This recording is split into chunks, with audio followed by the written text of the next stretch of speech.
আজকের ভিডিওটা শুরু করার আগে তোমাদের কাছে একটা ছোট্ট অনুরোধ আছে।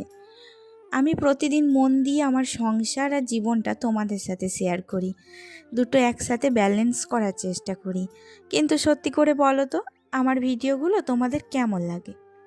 তোমাদের ভালো লাগা খারাপ লাগা সবটাই আমার কাছে খুবই গুরুত্বপূর্ণ, কারণ তোমাদের কমেন্ট থেকেই আমি আরও ভালো হতে শিখি। তাই ভিডিওটা দেখার পর অবশ্যই তোমাদের মতামত জানিও। তোমরা যদি আমাকে একটুও ভালোবেসে থাকো তাহলে অবশ্যই এই প্রত্যেকটা প্রশ্নের উত্তর তোমরা কমেন্টে লিখবে। আমি কিন্তু অপেক্ষায় থাকবো।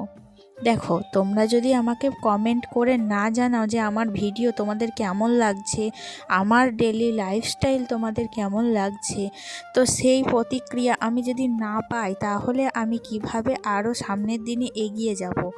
দেখো, তোমরা যদি আমার ভিডিও একটুও খারাপ লেগে থাকে বা কোথাও যদি একটু ভালো না লেগে থাকে তাহলে সেটা আমাকে কমেন্ট করে জানাও। আমি কিন্তু সেটা পরবর্তীকালে সেই ভুলটা না করার চেষ্টা করব। আর ভবিষ্যতে আরও কিন্তু ভালোভাবে ভিডিও কন্টেন্ট দেওয়ার চেষ্টা করব। আর যদি তোমরা আমার ভুলটা আমাকে না ধরিয়ে দাও তাহলে আমি কিভাবে বুঝবো? তো যাই হোক, আমি তো আমার কথা বললাম, এখন তোমাদের কি মতামত সেটা আমাকে কমেন্টে জানিও। আর এখন আমি চলে এসেছি ঠাকুর ঘরে। আজকে হচ্ছে বুধবার, কিন্তু বুধবার বলো বৃহস্পতিবার বলো, প্রতিদিনই আমি সকালবেলায় বাসি কাপড় ছেড়ে আগে ঠাকুর ঘরে ঢুকি। ঠাকুর ঘরে ঢুকে জানো তো, আমার খুব ইচ্ছা করে ঠাকুরের ঘর ভরতে, বৃহস্পতিবারের পুজো করতে, এমনকি ঠাকুর পরিষ্কার করে ফুল দিয়ে ঠাকুরকে সাজিয়ে ঠাকুরের পুজো করতে। কিন্তু এটা কিন্তু আমি এখন করি না, কারণ যেহেতু আমার শাশুড়ি মা বর্তমানে বেঁচে আছে, তাই এই সমস্ত কাজই কিন্তু আমার শাশুড়ি মা করেন।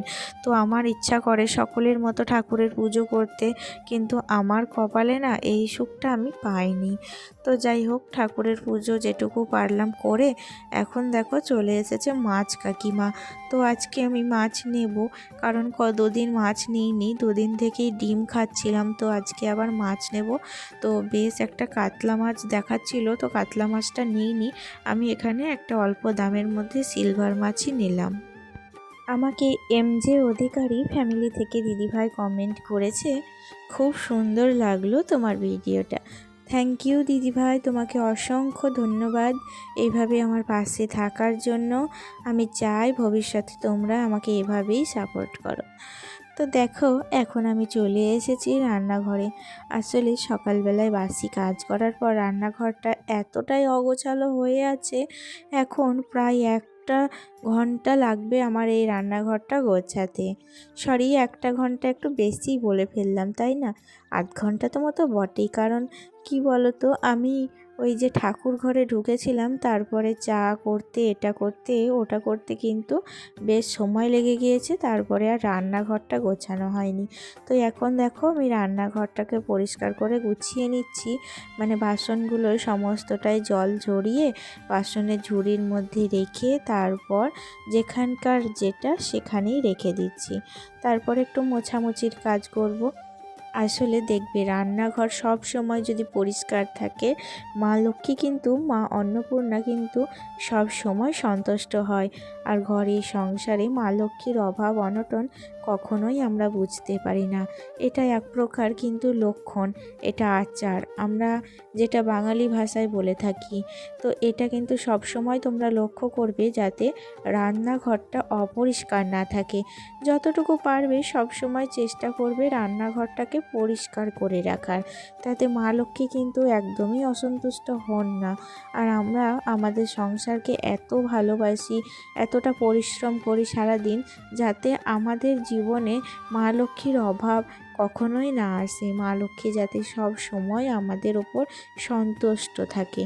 তো যাই হোক, দেখো আগের থেকে কিন্তু রান্নাঘরটা বেশ পরিষ্কার লাগছে। আর এক সাইডে আমি সমস্ত জলের বোতলগুলো রেখে দিয়েছি। তো জলের এত বোতল আমাদের লাগে, সকালে যত পরিমাণে জল তুলি সবটা কিন্তু দুপুর 12টার মধ্যে একটা একটা করে খালি হয়ে যায়। তো প্রচুর পরিমাণে জল খাওয়া হয়, আর বেশিরভাগ সময় বোতলের জলটাই খাওয়া হয়। তো সেই কারণেই আমরা এত বোতলে জলটা তুলে রাখি আর কি। ফাইনালি রান্নাঘরটা তো পরিষ্কার করা কমপ্লিট। এখন চলে এসেছি বেডরুমে। তো রান্নাঘরের পাশাপাশি প্রত্যেকটা রুমই, প্রত্যেকটা ঘর, বারান্দা সব কিছুই কিন্তু পরিষ্কার পরিচ্ছন্ন রাখাটা আমার অভ্যাস। এটাই এক প্রকার অভ্যাস বলতেই পারো, বদ অভ্যাস। কিন্তু কি বলতো, এই অভ্যাসটা, এই বদ কাজটা করে আমার মনে এক ধরনের শান্তি আসে, যেটা করে আমি প্রচণ্ড পরিমাণে স্বস্তি পাই। একটা সংসার সামলাতে গেলে একা হাতে কিন্তু মানে সময় এবং ধৈর্য, তার সাথে লাগে প্ল্যান। তো প্ল্যান করেও কিন্তু কাজ করতে হয়। প্ল্যান করে কাজ করলে দেখবে অনেক সময় বেঁচে যায় এবং প্রত্যেকটা জিনিস কিন্তু পরিষ্কার পরিচ্ছন্ন পরিপাটি থাকে। তাই আমি কিন্তু সবসময় চেষ্টা করি সংসারের প্রত্যেকটা কাজ প্ল্যান করে করার। আর দেখবে প্রত্যেক দিন যদি অল্প অল্প করে তুমি কাজগুলো গুছিয়ে নাও, তাহলে কিন্তু একসাথে কাজের পাহাড় জমে না। আর তাতে শরীর এবং মন দুটোই কিন্তু ভালো থাকে। তার সাথে আমাদের সংসার হয়ে ওঠে পরিষ্কার পরিচ্ছন্ন পরিপাটি। আজকে যেমন আমি এই যে দেখো, আলমারির এই মাথার ওপরে যে সমস্ত শোপিসগুলো রেখে দিয়েছি না, সেগুলো অনেক দিন হলো পরিষ্কার করা হয় না। সেগুলোকেই আজকে পরিষ্কার করে মুছে আবার যেটা যেখানকার সেখানেই কিন্তু আমি ভালো করে রেখে দেব। তো আজকে আমি এই কাজটাই করব ভেবেছি, আর তার সাথে এক্সট্রা কিছু মোছামুছি। তো আজকে আর অন্য কিছুতে হাত দেব না। তো এইরকমভাবেই আমি আমার সংসারটাকে প্রতিদিন নতুন করে সাজিয়ে তুলি। তো এটাই কিন্তু আমার টার্গেট বলতে পারো, তার সাথে বলতে পারো ধৈর্য এবং বুদ্ধি, পরিশ্রম সবটা দিয়েই আমার সংসারটাকে আমি এত সুন্দর করে গুছিয়ে তুলতে পেরেছি। আজকে এই পর্যায়ে আমি আসতে পেরেছি। তো এদিকে কিন্তু আমার এই কাজগুলো করতে করতে ততক্ষণে বাবু চলে এসেছে স্কুল থেকে। তো তারপরে তো আর আমি আর কোনো কাজ করতে পারলাম না। বাবু তো এসেই আমাকে ডাক দিল, তো ওর স্কুল ড্রেস ছাড়িয়ে দিতে হবে, ওকে খাওয়াতে হবে, তাই জন্য কিন্তু আমাকে ডাকাডাকি করছিল। তো তোমরা দেখতেই পাচ্ছ কাঁচে কিন্তু ওর ছবিটা দেখা যাচ্ছে। তো আমি তো ভাবলাম যে তাড়াহুড়ো করে দেখো নেমে পড়েছি, আর এখন কিন্তু তারপরে অনেকক্ষণ পর চলে এসেছি ওপরে। তো মানে সংসারের যাবতীয় টুকিটাকি কাজ তো করাই হলো, তো এবার তো রান্নার দিকটাও যেতে হবে, তাই না? তো রান্না বান্না তো আছে, সেই জন্য আমি চলে এসেছি সবজি নিতে। তো দেখতে পেলে পাশের ঘরে আলু রাখা ছিল, তো ওখান থেকে আলু আর ফ্রিজ থেকে সবজিগুলো বের করে নিচ্ছি এখন। তারপর আমি সবজিগুলো কাটতে শুরু করে দিয়েছিলাম। অনেকটাই বেলা হয়ে গিয়েছিল, কারণ তাই ভাবলাম আর দেরি না করে রান্না শেষ করতে কিন্তু সমস্যা হবে। তাই এক এক করে সব সবজি কেটে রেডি করে নিলাম। সবজি কাটা কমপ্লিট হওয়ার পর আমি বাবুর জন্য কমলা লেবুর জুস বানাতে শুরু করলাম। জানো তো, বাবু ফলের রস খুবই পছন্দ করে, বিশেষ করে এই কমলার। তো বিশেষ করে কমলা লেবুর রস তো মানে তাই যখনই কমলা লেবু আমি কিনি বা পুজো করে আমার হাজব্যান্ড পায়, তখনই কিন্তু আমি একটা দুটো করে ফ্রিজের মধ্যে জমিয়ে রাখি। যখন 4-5টা একসাথে হয়ে যায় তখন কিন্তু ওকে রস করে দিই, তো খুব আনন্দ করেই রসগুলো খাই। আর এদিকে আজকে জলখাবার হিসেবে বানাবো পাঁপড় ভাজা।